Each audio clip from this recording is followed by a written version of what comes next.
Nós vamos então começar a exposição do livro de Daniel. Eu vou trazer 3 mensagens, o irmão Márcio vai trazer 3 mensagens, cada uma em um dos capítulos. E nós não vamos ler o capítulo inteiro nessa primeira toada, nós vamos lendo aos poucos, perícopes do capítulo, partes dele.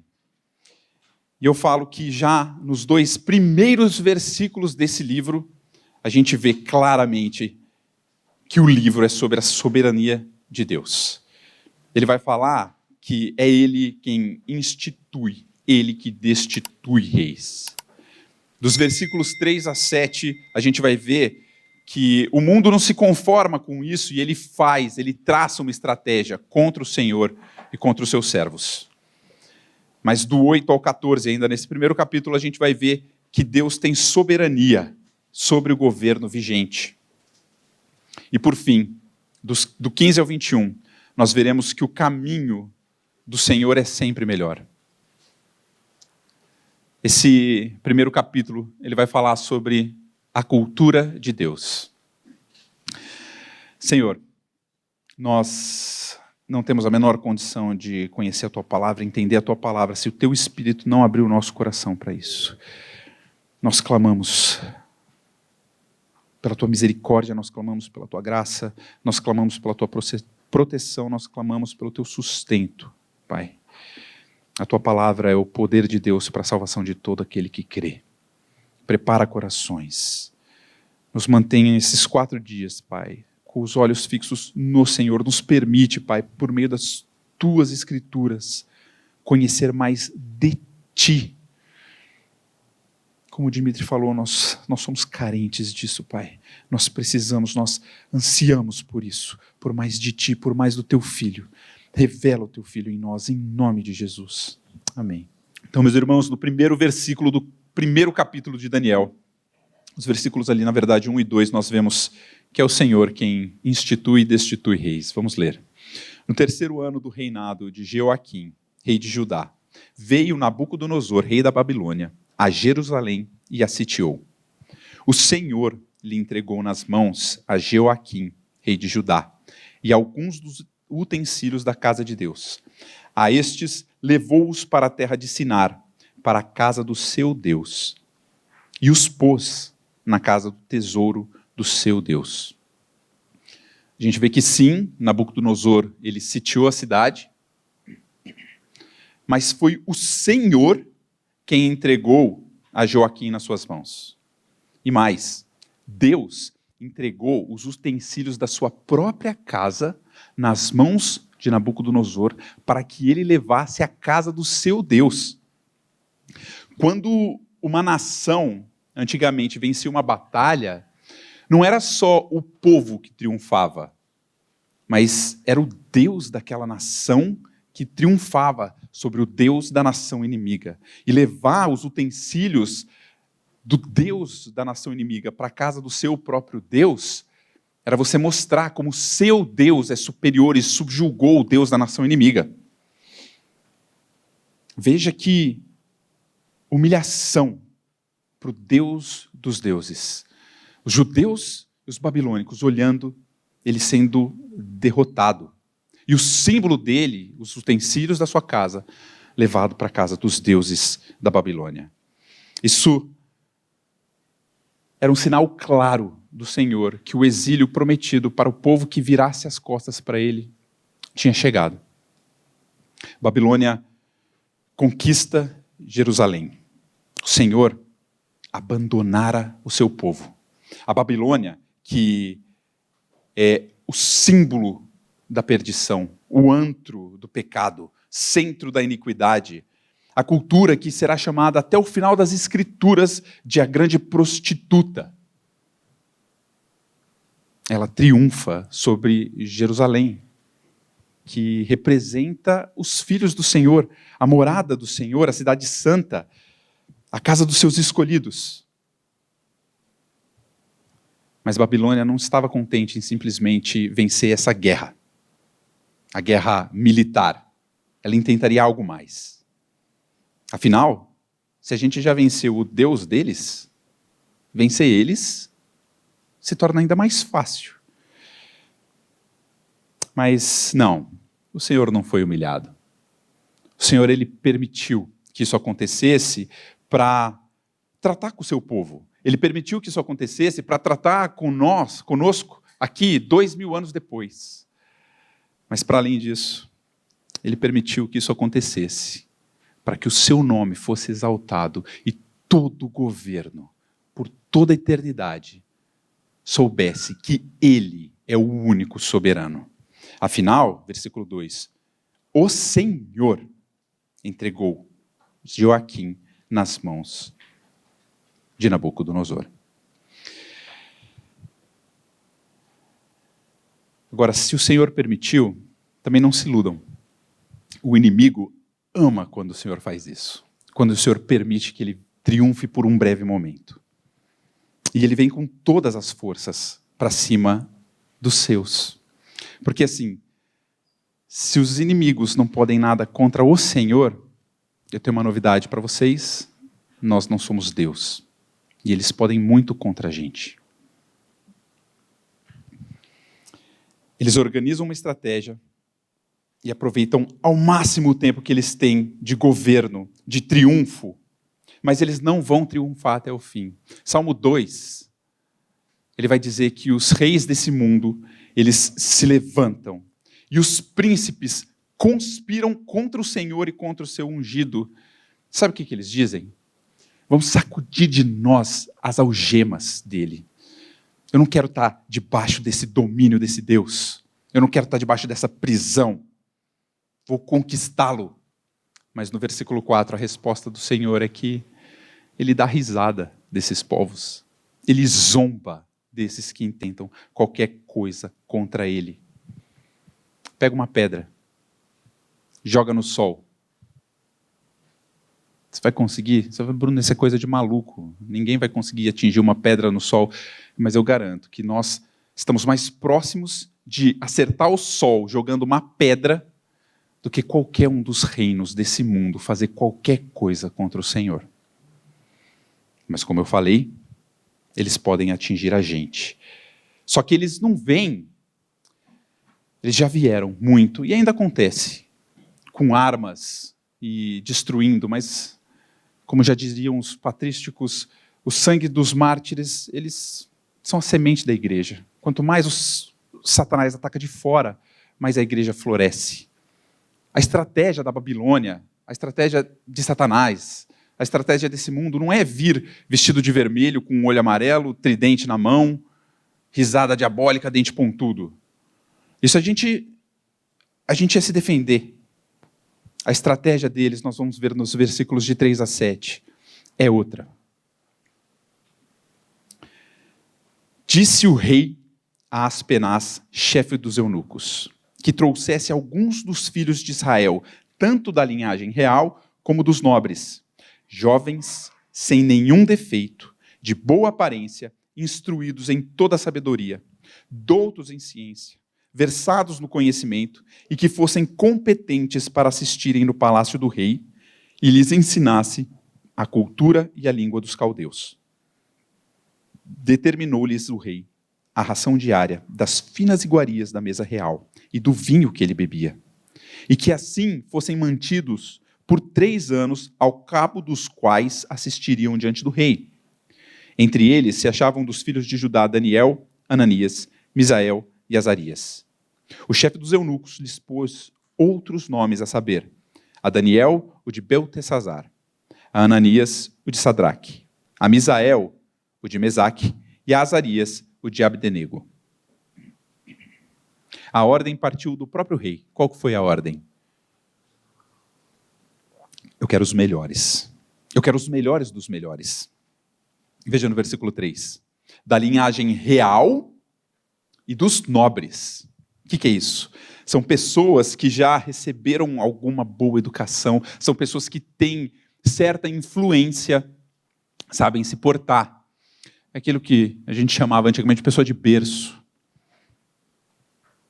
Mas não é qualquer um desses. Não era qualquer um da linhagem real que serviria. Veja o versículo 4. Jovens. Seria alguém que já tivesse uma boa educação, mas que não fosse completamente formado. O jovem, ele tem, sim, um conhecimento, vocês são jovens, eu também, claro. Por que vocês não entendiam a risada?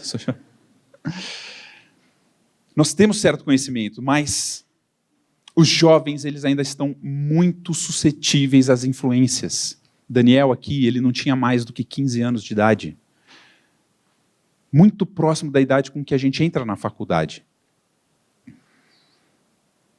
E aí, você pode pensar, não, mas eu já estou muito formado nas minhas ideias, eu sou muito firme naquilo que eu acredito, ninguém vai me desviar, eu não vou ser levado por todo o vento de doutrina, eu sou uma pessoa inteligente, já um adulto formado. Mas pensar assim, pensar que você não sofre influência externa, isso não é um sinal de sabedoria, é um sinal de tolice. E teve um meme que eu recebi esses dias que dizia o seguinte, que Satanás, se Satanás tentou enganar até Jesus, imagina você que é tonto.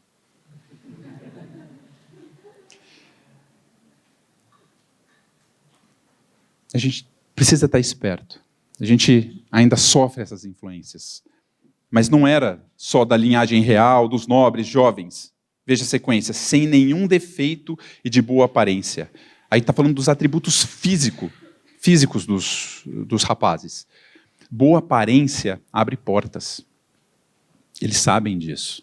Como eu falei, se você chega vestido de vermelho, olho amarelo, tridente, isso fecha as portas. Agora, quando você é bem apresentável, quando é de boa aparência, você abre portas. Mas, para além disso, instruídos em toda a sabedoria, doutos em ciência, versados no conhecimento. Douto em ciência é aquele que possui o conhecimento, ele tem o conhecimento. E versado é aquele que tem a retórica, que sabe se expressar. E aqui ele busca alguém que tenha sabedoria, tanto no conhecimento, quanto na comunicação daquilo que ele sabe. E competentes para assistirem no palácio do rei, que tem a ver com política. É saber lidar com pessoas, saber lidar com conflitos. É alguém que não se intimida na presença de uma autoridade, ainda que saiba respeitar essa autoridade.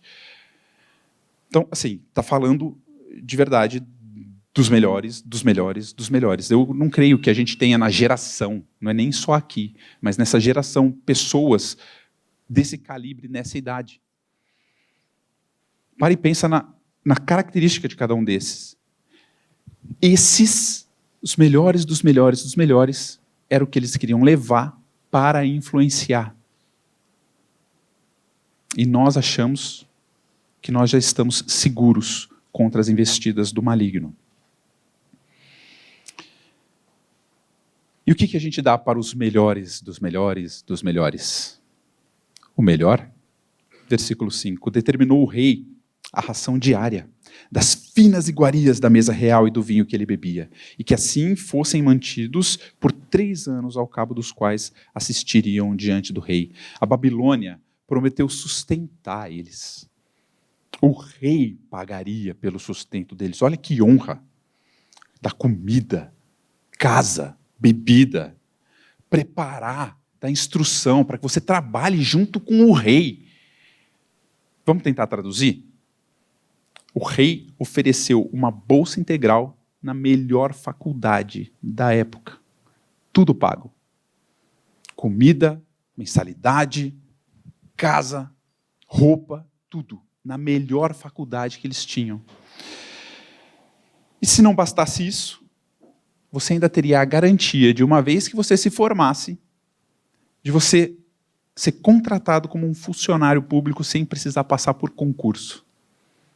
Quem que recusaria tal oferta? Esse é o sonho de grande parte dos brasileiros. Por que você está estudando? Eu sou concurseiro, quero passar em concurso, para ficar tranquilo minha vida inteira. Aqui eles ofereciam a faculdade, o concurso, tudo. E daí quando você fala assim, tá, Bruno, mas o que tem de errado nisso? Oferecer um bom estudo, um bom emprego, em tese nada. Mas existe uma expressão que diz que não existe almoço grátis. Tudo tem um custo. E por que o rei ele está oferecendo tudo isso para, inclusive, pessoas que ele trouxe do cativeiro? Parte desses que vieram, eles eram escravos. E parte ele oferece tudo isso. Para quê? Eu não sei se vocês repararam, mas eu pulei um pedaço. 3 anos da melhor faculdade, com bolsa integral, emprego público garantido, para um propósito. Veja o final do versículo 4. Para que lhes ensinasse a cultura e a língua dos caldeus. Eu dou para vocês tudo o que vocês quiserem. A única coisa que eu peço em troca é o seu coração. Aprenda a minha cultura, deixa a tua cultura de lado. Aprenda a minha língua, deixa a tua de lado. Adore os meus deuses, deixa o seu. Se você quiser lembrar do seu, é simples, vai lá para a casa dos meus, você vai ver como eles te dominaram. Eu não sei se vocês repararam, mas assim como a Babilônia estava oferecendo tudo isso, ainda hoje o inimigo, ele não tem menor problema em gastar dinheiro. Ele não economiza. Gastar papel, aumentar número no banco digital, é só digitar número e aumentar, você entra no seu saldo, tá maior. Para ele, não é nada. Ele não está preocupado com essas coisas supérfluas. Ele se preocupa com coisas sérias. Ele investe muito para atingir o seu objetivo, coisas de vida ou morte, coisas de consequência eterna. E a gente não para pensar nisso. A gente está sendo levado dia a dia na nossa rotina, e quando a gente vê, a gente foi engolido. Por que nós desejamos entrar na faculdade? Por que eu quero um concurso público, passar num concurso público? Qual que é o meu objetivo com isso? O que vocês acham que vocês vão encontrar na faculdade? Quem aqui está se matando de estudar, seja porque está para entrar na faculdade, ou seja porque está na faculdade? Quem está estudando um monte, ou pressionado por conta de estudo? E, sério, já pararam para pensar o que o ensino, ele ensina? O que vocês estão aprendendo quando vocês estão estudando? A educação moderna, ela ensina uma coisa. Sempre que você está estudando, você está respondendo uma pergunta dentro do teu coração, sem que você perceba. A educação moderna, ela vai dizer que você está buscando sempre algo para fazer o mundo se conformar aos seus anseios, aos seus desejos e às suas vontades. Você está estudando para passar numa faculdade, para conseguir o emprego que você quer, ou a profissão que você quer. E daí você se forma na faculdade para você conseguir o emprego que você quer. E aí você está usando tudo o que você tem à sua disposição para fazer o mundo te dar aquilo que é o desejo do teu coração. Eu quero uma profissão que me dê influência, que me dê um certo tipo de poder sobre qualquer coisa. Uma capacidade de controlar uma situação, ainda que seja o meu saldo no banco. É aquilo que eu gosto de fazer, agrada o meu coração. Como que eu vou usar tudo que está sendo me dado para moldar o mundo aos meus desejos? Mas o ensino bíblico não é esse. A palavra vai dizer que nós temos que ver qual que é a vocação de Deus para a minha vida. O que Ele tem para mim e de que forma a profissão que Ele escolher para mim vai me aproximar dele. De que forma eu estando naquilo que Ele escolheu para mim, vai glorificar o nome dele. De que forma isso vai me fazer conhecê-lo ainda mais, desejá-lo ainda mais. Quem aqui ora por uma esposa? Um marido? Ora pelos pais, ora pelos filhos, futuros ou presentes? Quem aqui ora para ser como Cristo? Quem aqui ora para saber qual a vocação de Deus para a sua vida e qual profissão Ele escolheu para você? Ou a gente ora para que eu passe no vestibular para a profissão que eu chegue no final da faculdade para eu conseguir o emprego que eu quero?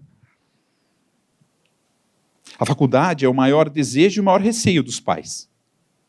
E eu creio que de muitos aqui também. É o maior desejo, mas também é o maior receio.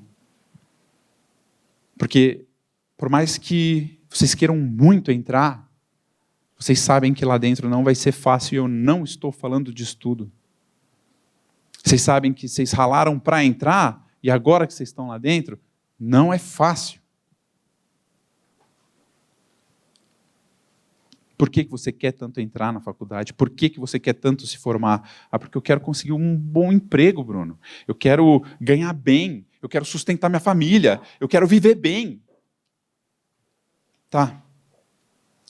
Essas coisas, se postas no lugar correto, são boas, mas para e pensa nessa frase.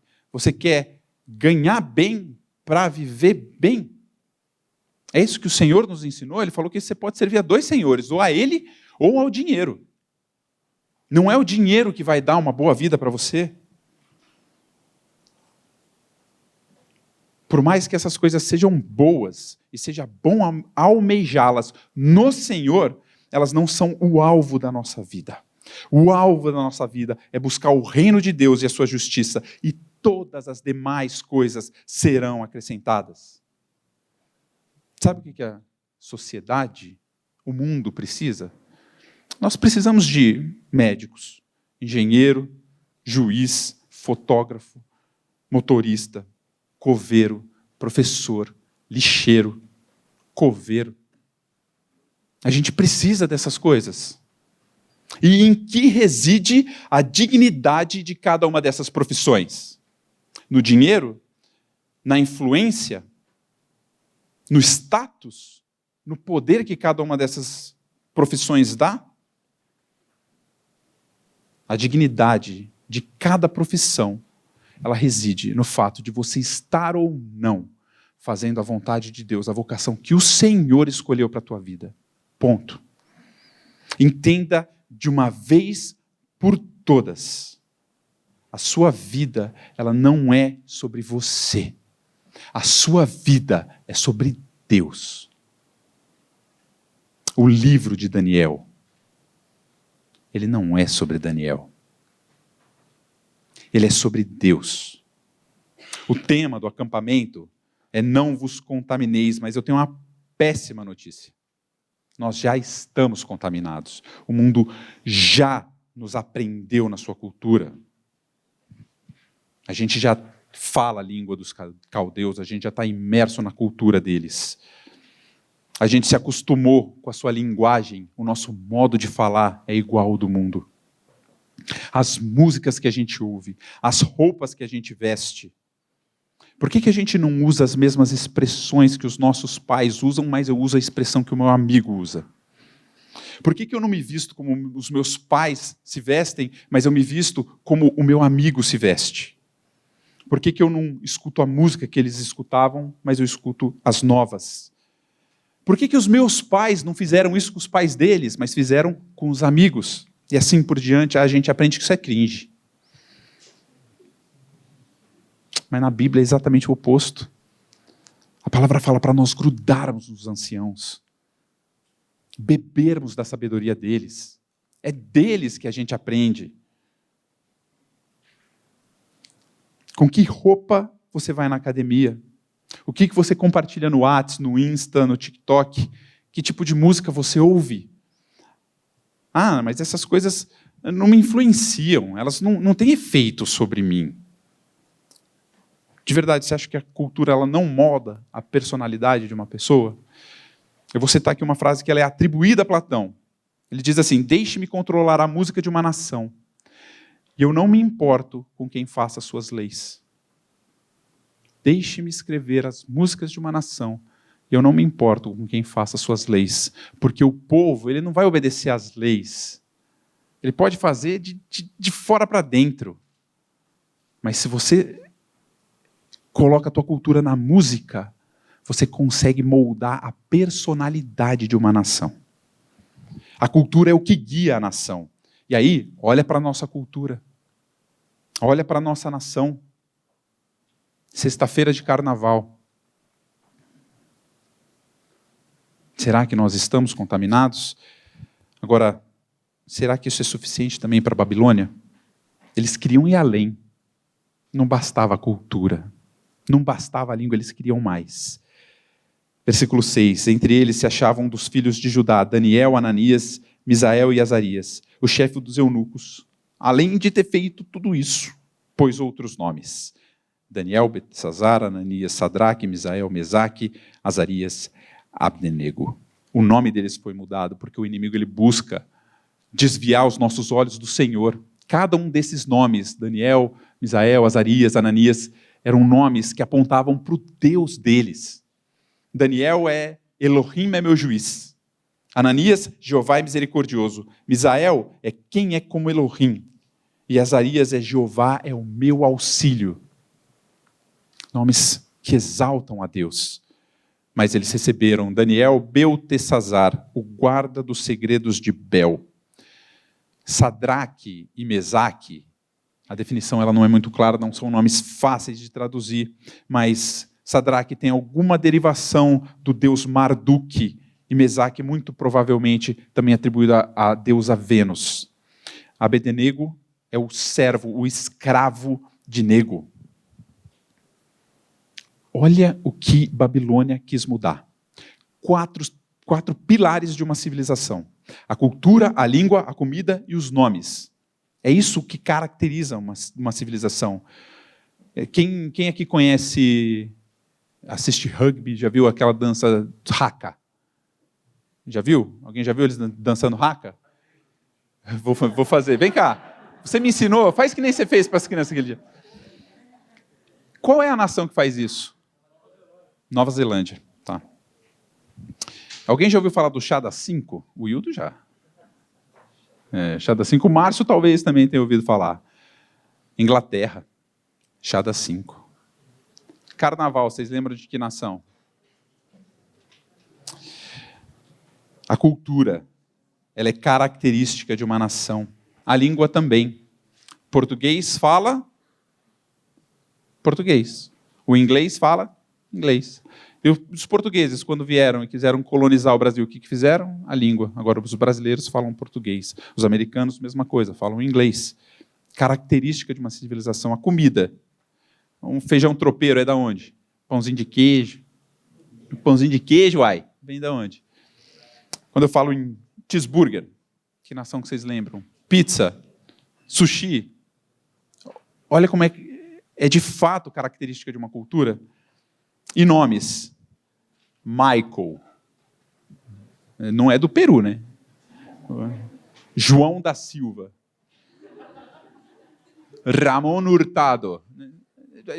Os nomes são características de uma cultura, a identidade de um povo. E Babilônia, aqui de fato se apresenta como uma prostituta que a palavra fala. Ela oferece os prazeres do mundo.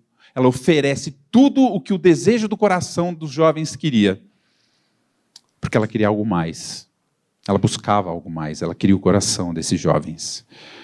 E frente a essa situação, qual a atitude de Daniel? A gente vai ver agora a soberania de Deus sobre o governo vigente. Daniel 1, do 8 ao 14. Resolveu Daniel firmemente não contaminar-se com as finas iguarias do rei, nem com o vinho que ele bebia. Então, pediu ao chefe dos eunucos que lhe permitisse não contaminar-se. Ora, Deus concedeu a Daniel misericórdia e compreensão da parte do chefe dos eunucos. Disse o chefe dos eunucos a Daniel: tenho medo do meu senhor, o rei, que determinou a vossa comida e vossa bebida. Por que, pois, veria ele o vosso rosto mais abatido do que o dos outros jovens da vossa idade? Assim, poríeis em perigo a minha cabeça para com o rei. Então disse Daniel ao cozinheiro-chefe, a quem o chefe dos eunucos havia encarregado de cuidar de Daniel, Ananias, Misael e Azarias: experimenta-te, peço-te, os teus servos 10 dias, e que se nos deem legumes a comer e água a beber. Então, se veja diante de ti a nossa aparência e a dos jovens que comem das finas iguarias do rei. E segundo vires, age com os teus servos. Ele atendeu e os experimentou 10 dias. Se atentem para o detalhe. Sobre quem o texto está falando? Aonde está o conflito aqui? Qual é o conflito? Não. O texto está falando que Daniel, ele resolveu firmemente não se contaminar. E Deus o honrou. Sim, isso é verdade. Mas não é o foco. O foco é que Deus agiu. Foi Deus quem levou eles para o cativeiro, foi Deus que colocou Daniel diante de Aspenaz, e agora Deus move o coração das autoridades do governo da Babilônia, de forma que eles sequer precisam mentir. Eles não chegam falando assim, então, sabe o que é? É que a fina iguaria não me cai bem do lado, eu sou alérgico, intolerante à lactose, sabe? Então, para mim não vai dar. Não, ele chega, ele fala na cara do chefe dos eunucos, que ele não quer se contaminar. Você não precisa da desculpa para cumprir a vontade de Deus. A vontade de Deus, acredite, não vai contra a vontade de Deus. Ah, não, Deus quer que eu passe de ano porque Ele quer que eu comece a trabalhar e Ele quer que eu sustente a minha casa. Isso é o Senhor que fala que Ele quer isso. Então eu vou colar para eu passar de ano. Não, Deus quer que eu prospere no trabalho. E se eu pagar imposto, não vai dar. Se eu não mentir para aquele cliente, eu posso perder aquele cliente. Se eu não desviar esse dinheiro, a empresa quebra. Então eu preciso fazer essas coisinhas porque Deus quer que eu prospere. Né? Deus disse que não é bom que o homem esteja só.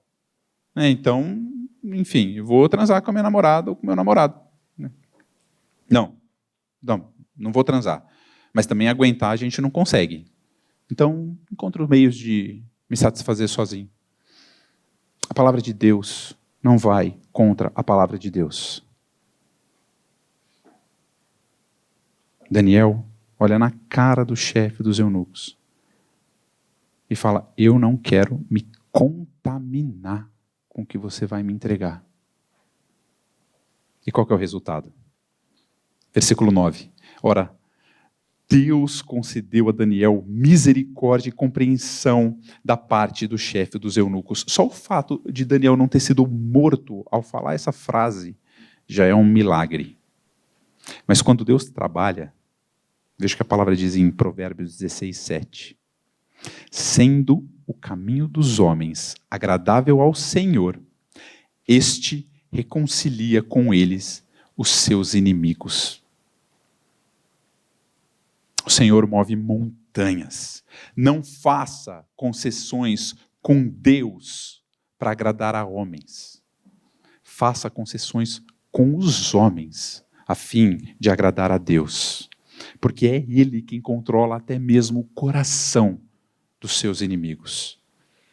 E Daniel, sim, vivia uma vida santa, não perfeita, mas santa, pura diante do Senhor, com o coração voltado para o Senhor. E uma vida dessa dá a ele ousadia e coragem para tomar atitude nos momentos difíceis. Porque se a gente está numa vida ímpia, em pecado, a gente tem medo, a gente fica covarde.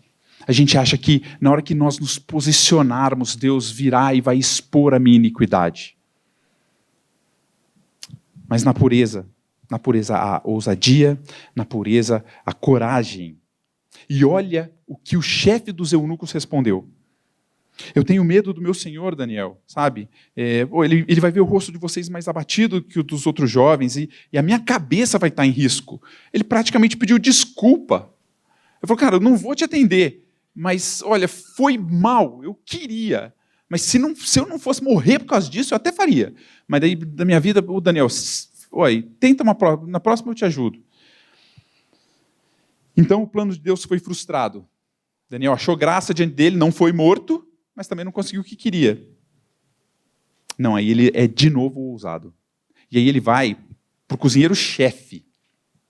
E ele fala para o cozinheiro-chefe, experimenta, gente, muda o nosso cardápio. Sabe? E daí depois você vê se funcionou ou se não funcionou. Sinceramente, eu não sei como que era naquela época, mas eu sei como é o ser humano e a gente sabe como que é chefe de cozinha. Você imagina você chegar no chefe de cozinha do rei do mundo e falar assim, rapaz, então, deixa eu te dar uma sugestão, muda aí o seu cardápio, porque o seu cardápio não vai fazer tão bem quanto o meu. Deus inclinou o coração das autoridades, de todos, porque é Ele que institui rei, é Ele quem destitui reis.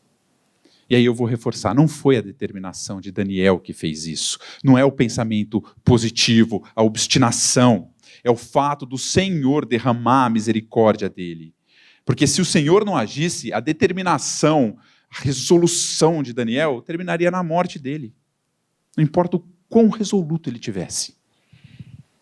Mas, com o Senhor, o chefe da cozinha, ele, versículo 14, diz que atendeu e experimentou eles por 10 dias. Porque o propósito do Senhor, ele não vai ser frustrado.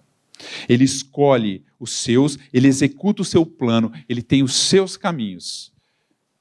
E os caminhos do Senhor, não é às vezes, eles são sempre melhores do que os caminhos do mundo. E é isso que a gente vai ver dos versículos 15 ao 21. No fim dos 10 dias, a sua aparência era melhor. Estavam eles mais robustos do que todos os jovens que comiam das finas iguarias do rei. Com isso, o cozinheiro-chefe tirou deles as finas iguarias e o vinho que deviam beber, e lhes dava legumes. Ora, a esses 4 jovens, Deus deu o conhecimento e a inteligência em toda a cultura e sabedoria. Mas a Daniel deu inteligência de todas as visões e sonhos. Vencido o tempo determinado pelo rei para que os trouxessem, o chefe dos eunucos trouxe à presença de Nabucodonosor. Então o rei falou com eles, e entre todos não foram achados outros como Daniel, Ananias, Misael e Azarias. Por isso passaram a assistir diante do rei. Em toda a matéria de sabedoria e de inteligência sobre que o rei lhes fez perguntas, os achou 10 vezes mais doutos do que todos os magos e encantadores que havia em todo o seu reino. E Daniel continuou até o 1º ano do rei Ciro.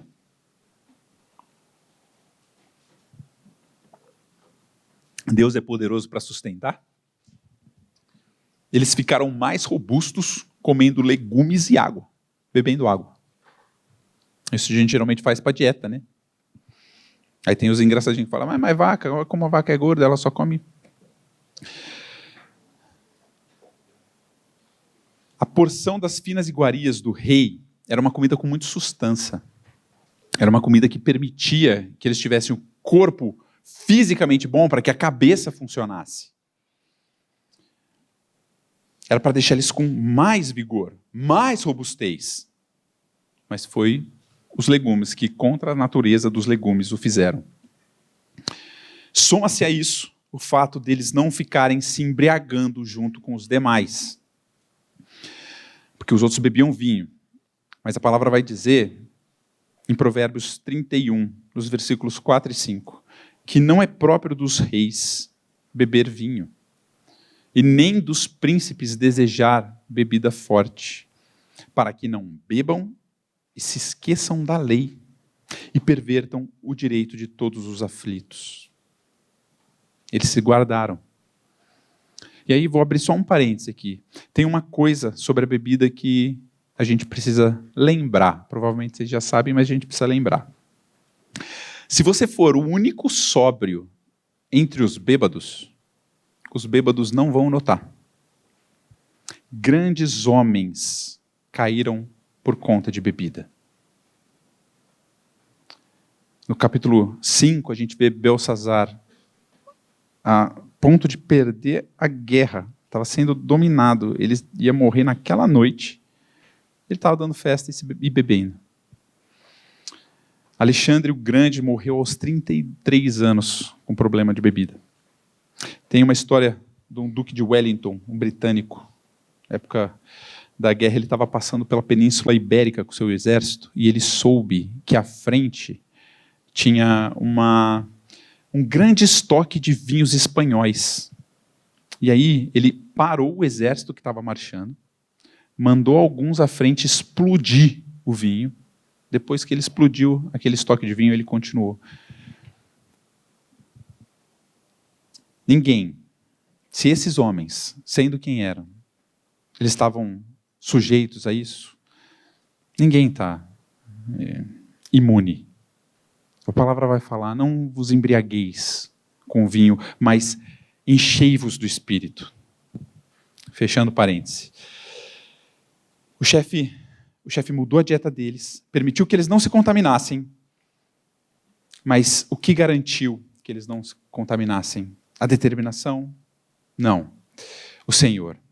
Essa história, esse capítulo, ele é apenas uma introdução do livro. Porque os 6 capítulos que a gente vai estudar durante esses 4 dias, nesse acampamento, vai mostrar que Deus é absolutamente soberano sobre absolutamente tudo. E esse primeiro capítulo, esse prelúdio, esses bastidores, ele vai dar uma ideia de como Deus trabalha, por meio de quem ele trabalha. Deus, ele mostra que os servos que ele escolhe, aqueles que ele escolhe, ele capacita, ele mantém fiel. E ele dá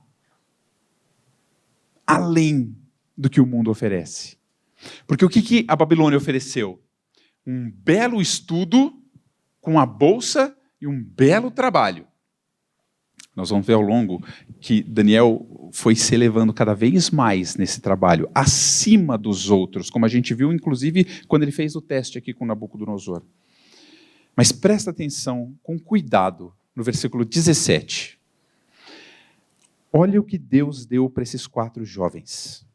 Deus deu conhecimento e a inteligência em toda a cultura e sabedoria. Babilônia ofereceu a cultura deles. Daniel negou. O Senhor deu a sua cultura. No fim, eu creio que eles não se livraram apenas da comida.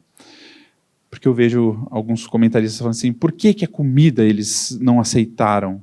E tudo o resto eles aceitaram de bom grado. Por que eles fizeram concessão na questão da cultura, na língua, nos nomes, mas na comida eles bateram o pé?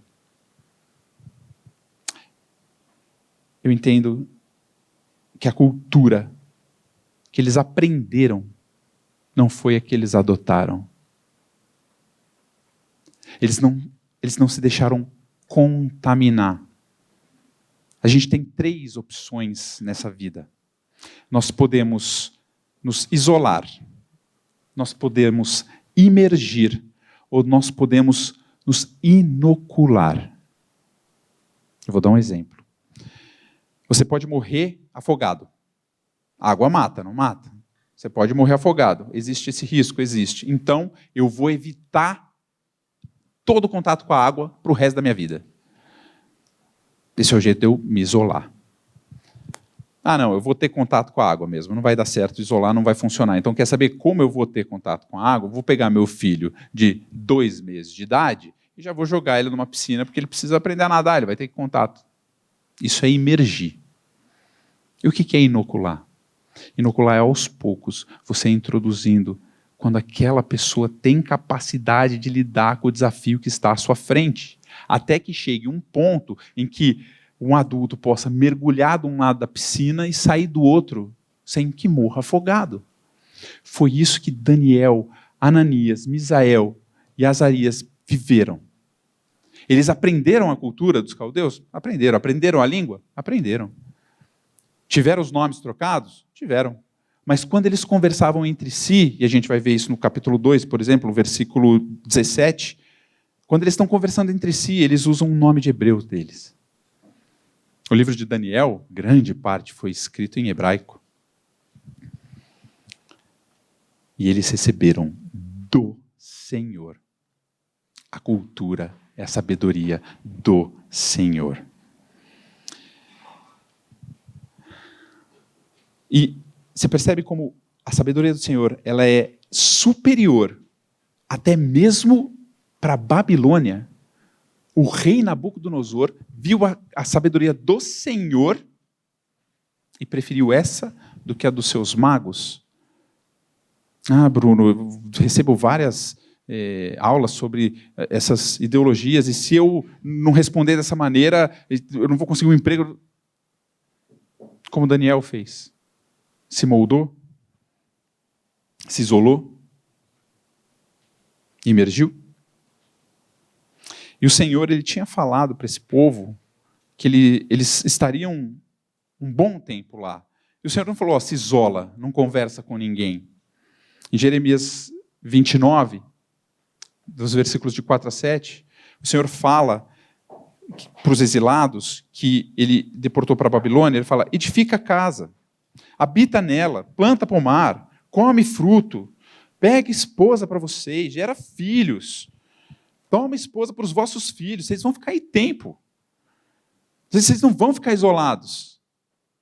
A palavra não fala, Jesus não falou? Vocês estão no mundo. E no mundo vocês vão ter aflição. Mas vocês não se preocupem. Eu, não vocês. Eu venci o mundo, diz o Senhor. Não é preciso fazer concessão para você se dar bem. Eu preciso me manter fiel. Eu preciso não me contaminar. Eu entendi, Bruno. Eu preciso não me contaminar. É isso. Eu não vou me contaminar com o mundo. Mais ou menos. Na verdade, o que a gente precisa é ser limpo. A gente não precisa não se contaminar, é o oposto. O foco não está em nós e no nosso poder. O foco está no que o Senhor fez por nós. O que é o Evangelho? 1 Coríntios 15, Paulo vai dizer exatamente o que é o Evangelho. Evangelho é que Cristo morreu pelos nossos pecados, segundo as Escrituras, e que foi sepultado e ressuscitou no terceiro dia, segundo as Escrituras. Cristo morreu pelo quê? Pelos nossos pecados. Mas que pecado? Romanos diz, Paulo diz isso em Romanos. Ele fala que não tem nenhum justo, nenhum sequer, ninguém que entenda, ninguém que busque a Deus. Todos se extraviaram, a uma se fizeram inúteis. Não há quem faça o bem, não há nenhum sequer que faça o bem. Nem Daniel, nem Ananias, nem Misael, nem Azarias, nem Davi, nem Abraão, Enoque, Moisés, nem você, nem eu. A ofensa contra Deus é algo absolutamente terrível. É isso que a gente chama de depravação total. É tudo o que nós somos. É a morte do nosso espírito, é a queda completa da nossa alma, é a corrupção total do nosso corpo. Nós já fomos contaminados. Isso já foi na nossa concepção. Essas passagens são muito duras, na verdade eu não sou tão mal assim. Eu gosto do exemplo do pregador, que ele fala que se ele pudesse pegar todo o pensamento que está na nossa mente, e eu não vou falar desde que você nasceu, mas dessa última semana, de hoje, todo o pensamento que passou pela tua mente, e colocar num pendrive, e chegar aqui e botar na TV, para todo mundo ver. O que você faria? Você sairia correndo daqui e nunca mais olharia na cara de ninguém. Isso porque você sabe que a pessoa que está do teu lado teve pensamentos iguais. Agora imagina isso diante de um Deus santo. Aquele que não suporta pecado, aquele que, por conta do pecado de por conta do pecado de Adão, uma única vez, ele condenou todo o universo. A palavra diz que o salário do pecado é a morte, a alma que pecar, essa morrerá. E a palavra também nos diz que quem cobra essa conta de nós é Deus, como justo juiz. E a nossa ofensa, ela é proporcional a quem nós ofendemos.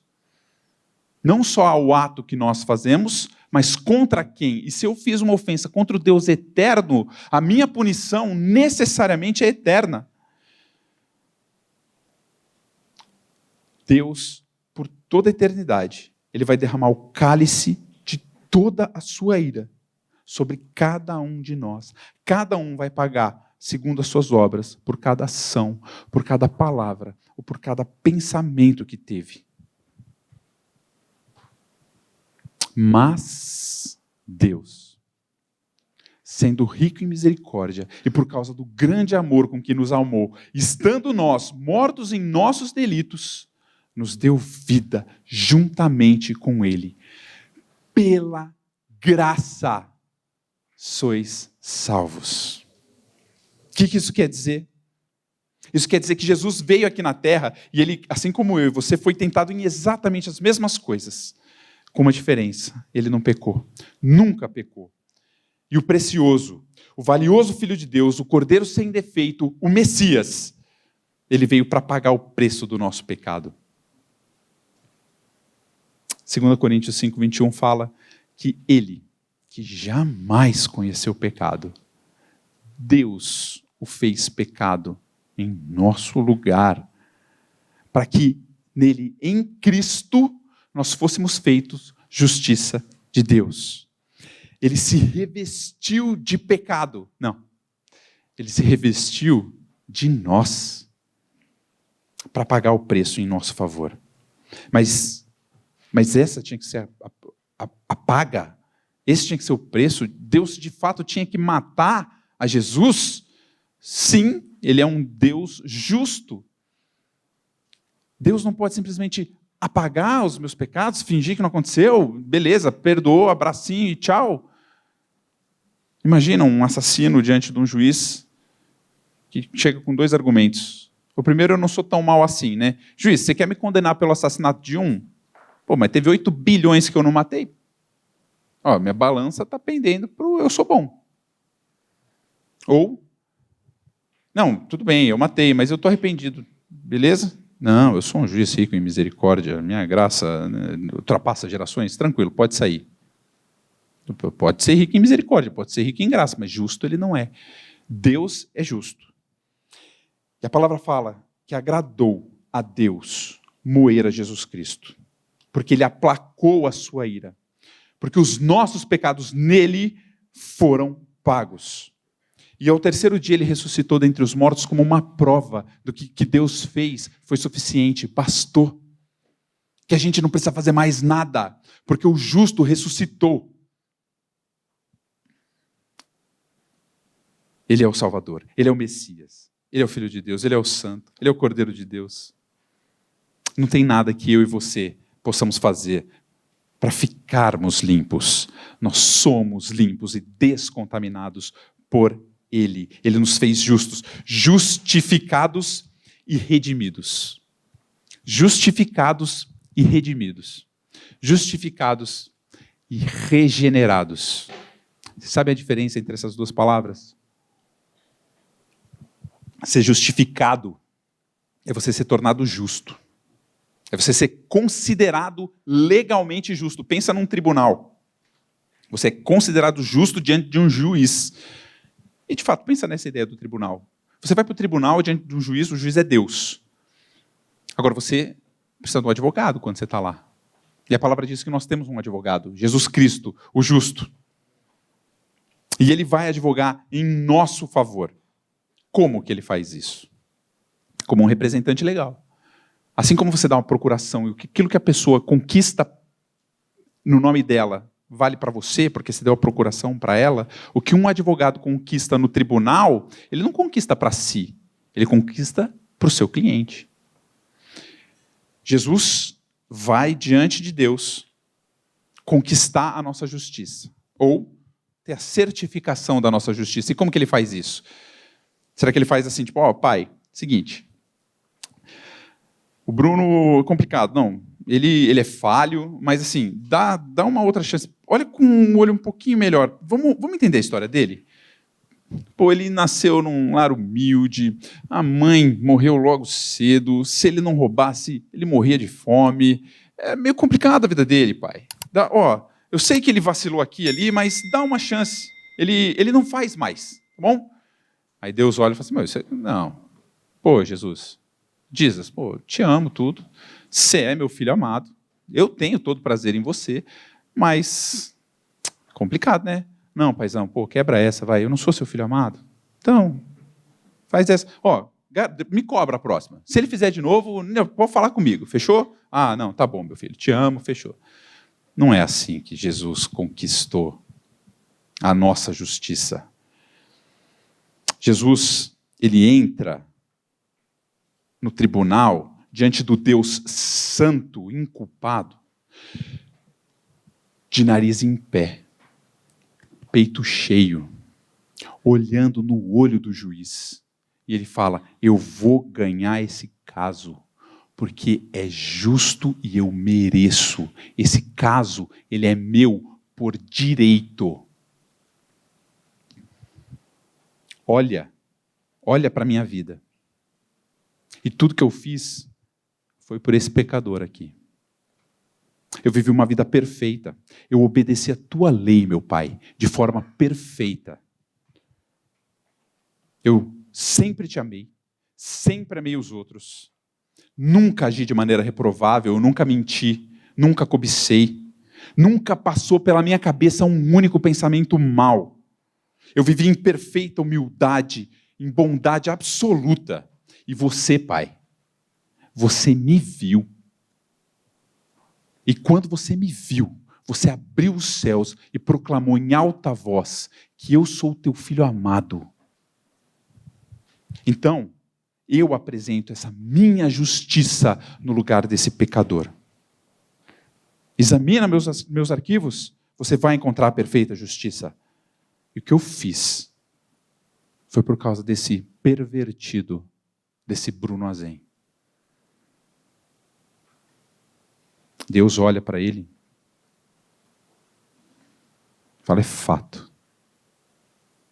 O que você fez, basta.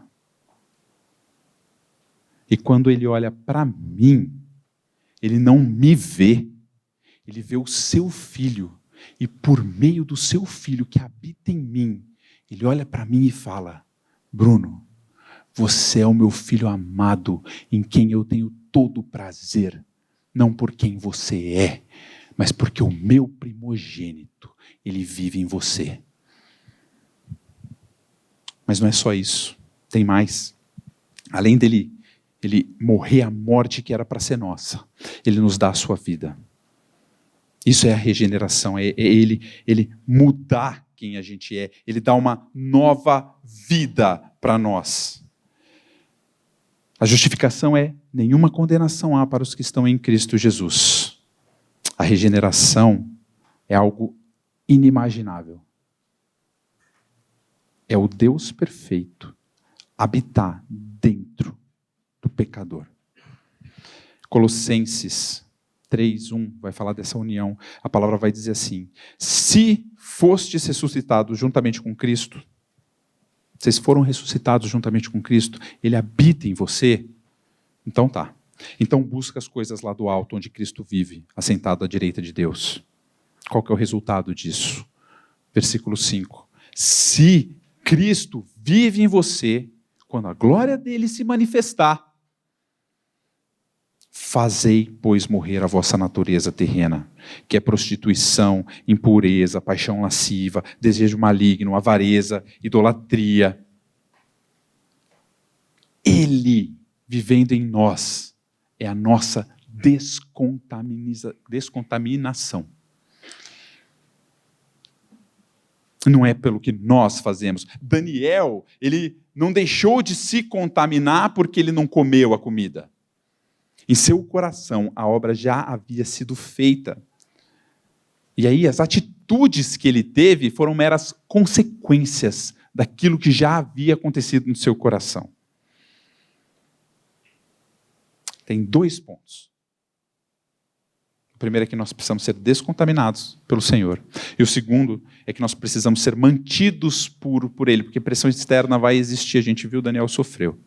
Nós iremos sofrer essa pressão.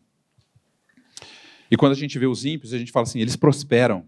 Eu vejo que eles crescem. O salmista fala isso.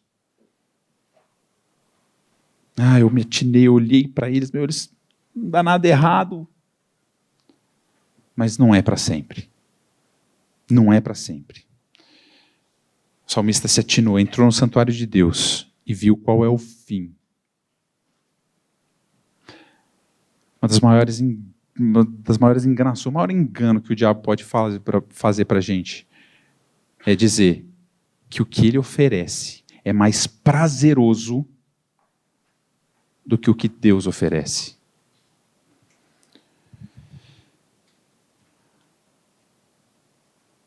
O diabo vai dizer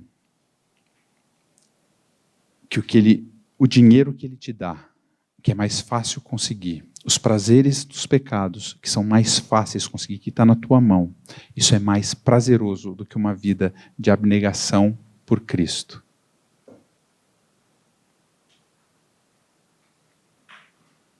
Sabe qual que é o nosso problema? É que a gente acredita. Por que você escolhe a faculdade? Por que você escolhe seu esposo, sua esposa? Da forma como o mundo faz, buscando aquilo que é o que você quer? Qual que é a vocação de Deus para a sua vida? É ser missionário, depender da oferta dos irmãos. Eu não consigo viver com essa pressão. Não se preocupa com isso. Clame ao Senhor para que Ele mostre a sua vocação. O prazer dele vai ser suficiente. E o rei, que é dono do ouro e da prata, ele vai te sustentar. Busque em primeiro lugar o reino de Deus e a sua justiça, e todas essas coisas serão acrescentadas. E a gente vê que, no final dos últimos 4 versículos, que Nabucodonosor olha para tudo que Deus fez na vida desses, que buscaram em primeiro lugar o reino de Deus, que encontraram nele a satisfação, que tinham ele dentro de si. E falaram, é esses que eu quero do meu lado. Eles não só passaram, eles encheram com louvor. Não, o livro de Daniel não é sobre Daniel. E isso é a maior esperança que a gente podia ter nesse livro. Porque não é de um homem que é um super-homem, um super-santo, ainda que ele seja um exemplo para nós. Essa história é sobre o Deus de Daniel, que fez com ele, pode fazer comigo e com você.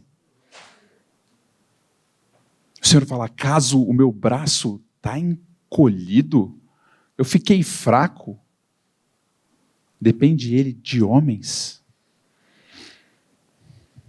Eu jamais teria a coragem de fazer o que Daniel fez. Eu, Bruno, jamais teria coragem. Mas Deus não dá coragem em estoque. Ele não fala assim, guarda toda essa coragem aí, quando você precisar, você está bem corajoso. Tá? Vou dando uma dosinha para você por dia. Não. Na hora que você for colocado diante dos governadores, ele vai abrir a tua boca. Na hora que você tiver que enfrentar o leão, ele vai te dar a coragem. Mas eu não sou fiel. Que bom, tranquilo.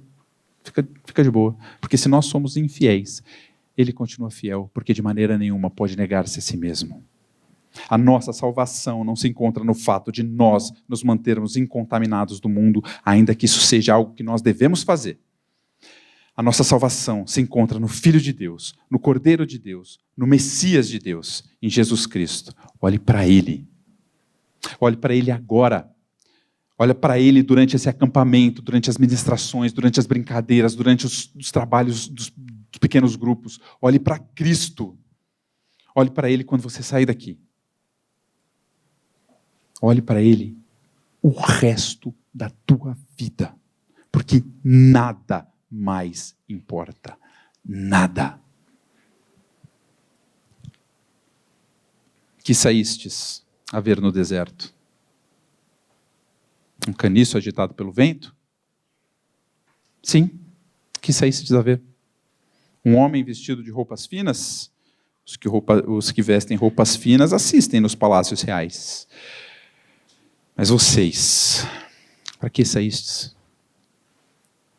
Para ver um profeta? O que vocês vieram buscar nesse acampamento? Pai, abre os nossos olhos, volve os nossos olhos para Cristo. Nós sabemos que o mundo é feroz, nós sabemos que as armas deles são poderosas, mas a gente acha que a gente é tão forte, Pai. Quebra a nossa força, Senhor. Quebra quem nós somos, para que nós nos tornemos dependentes de Ti, para que o Senhor, lute a batalha por nós, para que o Senhor abra a nossa boca, para que o Senhor renove a nossa mente, para que o Senhor transforme o nosso coração, para que o Senhor nos encha cada dia mais de desejo por Ti, Nos mostra o prazer que há em Ti, nos mostra o prazer que há no Teu Filho, Senhor. Guia-nos pela vereda da justiça. Nos proteja das investidas do maligno. Exalta o nome do Teu Filho. E mostra, Pai. Mostra para a gente, de uma forma especial, e para o mundo, que o Senhor é o soberano sobre reis e que ninguém jamais intentará algo contra Ti. Em nome de Jesus. Amém.